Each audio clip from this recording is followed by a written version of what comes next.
તપોવન તીર્થાધિપતિ કેસરીજી આદિના દાદાના ચરણોમાં નતમસ્તક વંદન. યુગ પ્રધાનાચાર્ય સમ પરમ પૂજ્ય પન્યાસ પ્રવર શ્રી ચંદ્રશેખર વિજયજી મહારાજ સાહેબના ચરણોમાં નતમસ્તક વંદન. આજનો મારા વક્તવ્યનો વિષય છે જૈન સાધુ. એક વખતની વાત છે, એક વિદેશી પોતાના ગુરુ પાસે જાય છે અને પોતાના ગુરુને કહે છે કે હું મારા જીવનમાં એવું તો કંઈક સારું કામ કરું કે જેનાથી મારું જીવન ધન્ય બની જાય, મારું જીવન સફળ બની જાય. તેના ગુરુ કહે છે કે તું ભારત જા, ભારત જઈને તું જૈન સાધુના દર્શન કર, તેમના વંદન કર. તેમના દર્શન વંદન કરવાથી તારું જીવન ધન્ય બની જશે, સફળ બની જશે. તેને મૂંઝવણ થઈ, પણ ગુરુની આજ્ઞા હતી તો તે ભારત જવા માટે નીકળી જાય છે. અને તેના ગુરુએ કીધું કે તું એક આચાર્ય ભગવાન છે એમના દર્શન કરજે, એમના દર્શન કરીશ તો સારું રહેશે. આ બાજુ તે ભારત આવા તરફ નીકળી જાય છે. તે ભારત પહોંચે છે ત્યારે તેને ખબર પડે છે કે જે આચાર્ય ભગવાનને દર્શન કરવાનો હતો ને એ તો સ્વર્ગવાસ થઈ ગયા છે, દુનિયામાં રહ્યા નથી. પોતાના ગુરુને ફોન કરે છે અને કહે છે કે આપણે જેમને મળવાનું કહ્યું હતું ને એ તો કાળધર્મ પામી ગયા છે, સ્વર્ગવાસ થઈ ગયો છે તેમનો. તો તેના ગુરુ કહે છે કે ભલે તેમનો સ્વર્ગવાસ છે પણ એમનો દેહ તો હશે ને, તેમના દેહનું પણ દર્શન કરી દે તો પણ તારું જીવન ધન્ય બની જશે. તે દોડે છે, જ્યાં આગળ તેમના અગ્નિ સંસ્કાર થશે ત્યાં આગળ પહોંચે છે. ત્યાં પહોંચ્યા પછી તેને ખબર પડી કે એ આચાર્ય ભગવાનના તો હવે અગ્નિ સંસ્કાર પણ થઈ ગયા છે, દેહ પણ રહ્યો નથી. આંખમાં આંસુ આવી ગયા એને, કારણ કે આટલી દૂરથી જે આચાર્ય ભગવાનના દર્શન કરવા આવ્યું હતું એમના દર્શન પણ ન થયા, તેમના વંદન પણ ના થયા, કંઈ પણ ન થયું. પાછો ગુરુને ફોન કરી દે, કહે છે કે તેમના દર્શન તો ના થયા, હવે શું કરું? તો ત્યારે તેના ગુરુ કહે છે કે ત્યારે રાખ તો પડી હશે ને તેમના અગ્નિ સંસ્કાર થયા પછી. કે હા, રાખ તો પડી છે.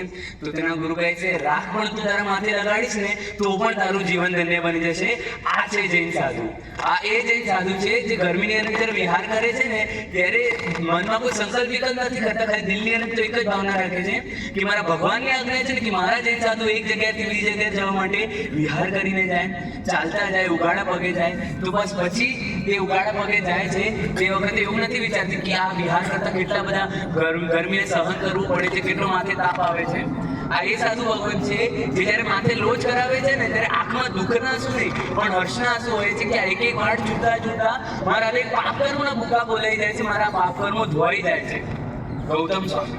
ગૌતમ સ્વામી પોતે અનંત ગુણોના સ્વામી હોય છે અને લબ્ધિના સ્વામી હોય છે. પોતે 50,000 કેવલીના ગુરુ હોય છે અને સાથે સાથે પ્રભુ મહાવીરથી ઉંમરમાં પણ મોટા હોય છે.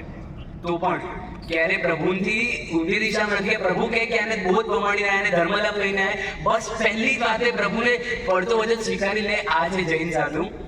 દુનિયાની અંદર બીજા પણ અલગ અલગ સંપ્રદાયો છે, બીજા અલગ અલગ સાધુઓ પણ છે, પણ જૈન સાધુના જેવું જીવન જીવવાવાળા, એક જગ્યાએથી બીજી જગ્યાએ જવા માટે વિહાર કરવાવાળા, ગરમી લાગે તો ગરમી સહન કરે, ઠંડી લાગે તો ઠંડી સહન કરે, ભૂખ લાગે તો ભૂખને સહન કરે. એટલે જ જૈન સાધુ દુનિયાની 8મી અજાયબી જેવા છે. જૈન સાધુ જેવા સાધુઓ દુનિયામાં ક્યારે થયા નથી, ના ક્યારે થવાના છે. આજથી 2600 વર્ષ પહેલા પ્રભુ મહાવીરે શાસનની સ્થાપના કરી. તો તે દિવસથી લઈને આજ દિવસ સુધી આપણા સુધી શાસન કેવી રીતે આવ્યું? શ્રાવકોના કારણે કે સાધુ ભગવાનના કારણે? એવું નથી કે શ્રાવકોનું કોન્ટ્રીબ્યુશન નથી, પણ વિચારો કે સાધુ ભગવાન જ ના હોત, સાધુ ભગવાન એક્ઝિસ્ટ જ ના કરતા હોય તો આપણા સુધી શાસન આવ્યું હોત. અગર સાધુ ભગવાન ના હોત તો આપણે અત્યારથી જૈન હોત. આપણે વિચારવું જોઈએ સાધુ ભગવાનનું આપણા ઉપર કેટલો બધો ઉપકાર છે, કેટલો બધો ઋણ છે. અને એક વખતની વાત છે, એક ભિખારી ખાલી ભાવથી અનુમોદના કરે છે, સાધુની અનુમોદના કરે છે કે આ સાધુ કેવું જીવન જીવે છે, કેવું પાવન જીવન જીવે છે. અને એ જ ભિખારીનો જીવ મરીને બીજા ભવિષ્યની સંપ્રતિ મહારાજા બને છે.